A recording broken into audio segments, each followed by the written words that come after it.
வணக்கம். நாம கத்துக்கிற விதத்துல ஒரு அடிப்படை மாற்றமே நடந்துட்டு இருக்கு. சொல்லப்போனா, நாம எப்படி அறிவை பெருக்கிக்கிறோம், எப்படி வளர்றோங்கிறதே மாறிட்டு வருது. இன்னைக்கு நம்ம கற்றல் முறையில நடக்கிற இந்த அற்புதமான ரீசெட் பத்தி தான் நாம விரிவாக பார்க்க போறோம். ரொம்பவே சுவாரஸ்யமா இருக்க போது, வாங்க பார்க்கலாம். ஆமா, இந்த கேள்வி உங்ககிட்ட தான். ஏன்னா இந்த மாற்றம் நம்ம ஒவ்வொருத்தரையும் பாதிக்க போகுது.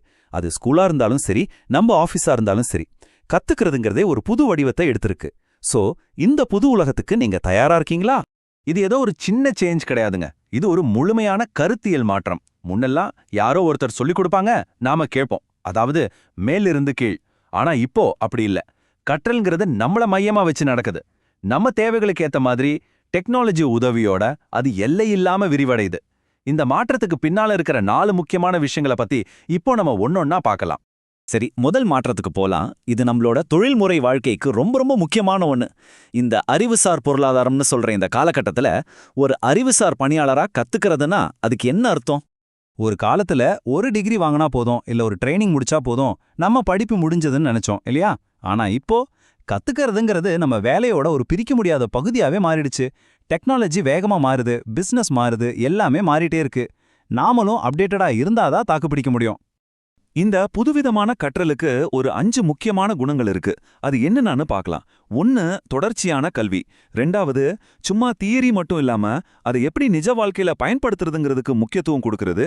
3வது, டெக்னாலஜியை ஒரு சூப்பரான சப்போர்ட்டா பயன்படுத்திக்கிறது. அடுத்தது, தனியா கத்துக்கிறத விட டீமா சேர்ந்து கத்துக்கிறது. கடைசியா, இது எல்லாமே நம்ம கண்ட்ரோல்ல நடக்குது. நம்ம வேகத்துக்கு, நம்ம விருப்பத்துக்கு ஏத்த மாதிரி கத்துக்கிறது. சுருக்கமா சொல்லணும்னா, இந்த முதல் மாற்றத்தோட மொத்த சாராம்சமே இந்த வாழ்நாள் கற்றல் தான். இது யாரோ நம்மள கட்டாயப்படுத்துறதில்ல. நமக்காக, நம்மளோட வளர்ச்சிக்காக நாமளே விரும்பி ஆர்வமா அறிவை தேடுறது. இது ஒரு பயணம் மாதிரி. ஓகே, இப்போ 2வது மாற்றத்தை பார்க்கலாம். இது நாம என்ன கத்துக்கிறோங்கிறத விட எப்படி கத்துக்கிறோம், எப்படி யோசிக்கிறோங்கிறதுக்கு முக்கியத்துவம் கொடுக்குது. பழைய ஸ்கூல் சிஸ்டம் ஞாபகம் இருக்கா? எல்லாத்தையும் மனப்பாடம் பண்றதுதான் பெரிய விஷயமா இருந்துச்சு. ஆனா இப்போ அந்த தகவலை வச்சு நீங்க என்ன பண்ண போறீங்கிறது தான் கேள்வி. நாம வெறும் ஒரு டேட்டா ஸ்டோரேஜ் டிவைஸ் இல்ல. நாம ஒரு ஆய்வாளர், ஒரு படைப்பாளி, ஒரு பிரச்சனையை தீர்க்கிறவர். அதுக்கான திறன்களை வளர்க்கறது தான் இலக்கு. இப்படி யோசிக்கிறதுக்கு நமக்கு சில கருவிகள், அதாவது திங்கிங் டூல்ஸ் தேவைப்படுது. அதுல 4 ரொம்ப முக்கியம். 1, கேள்வி கேட்கறது. ஏன், எப்படின்னு கேள்வி கேட்டாதான் ஆழமா புரியும். 2வது, பிரதிபலித்தல். நாம கத்துக்கிட்டத பத்தி நாமளே யோசிச்சு பார்க்கறது. 3வது, பகுப்பாய்வு. அதாவது ஒரு பெரிய விஷயத்தை சின்ன சின்னதா பிரிச்சு பார்க்கறது. 4வது, தொகுத்தல். அதாவது அலகலகு யோசனைகளை ஒன்னா சேர்த்து ஒரு புது ஐடியாவை உருவாக்குறது. அடுத்தது 3வது மாற்றம். இது நம்ம எல்லாருக்கும் நல்லா தெரிஞ்ச விஷயம்தான், டெக்னாலஜி. டெக்னாலஜி நாம கத்துக்கிற அனுபவத்தையே மாத்திடுச்சு. ரொம்ப சுவாரஸ்யமா நமக்கேத்த மாதிரி எங்கிருந்து வேணாலும் கத்துக்க முடியுது. Online platforms, virtual reality, artificial intelligence, ஏன் சோஷியல் மீடியா மூலியமா கூட நம்ம நிறைய கத்துக்கிறோம். இது எல்லாமே கத்துக்கிறத ரொம்பவே சுலபமாக்கிடுச்சு. ஆனா இங்க ஒரு முக்கியமான விஷயத்தை நாம புரிஞ்சுக்கணும். டெக்னாலஜி எவ்வளோ பவர்ஃபுல்லா இருந்தாலும் அது வெறும் ஒரு கருவிதான். ஒரு நல்ல டீச்சரோட இடத்த அதால நிரப்ப முடியாது. அவங்க தான் நம்மள வழி நடத்துறாங்க, நமக்கு உத்வேகம் தராங்க. ஸோ டெக்னாலஜி டீச்சர்ஸை ரீப்ளேஸ் பண்ணல, அவங்களுக்கு ஒரு சூப்பரான உதவியாளரா இருக்கு. சரி, இப்ப நாம கடைசி ஆனா ரொம்ப முக்கியமான 4வது மாற்றத்துக்கு வந்திருக்கோம். இது என்னன்னா, சும்மா ஒருத்தர் சொல்றத கேட்கறதுலேருந்து நாமளே விஷயங்களை சுறுசுறுப்பா கண்டுபிடிச்சு கத்துக்கிறது.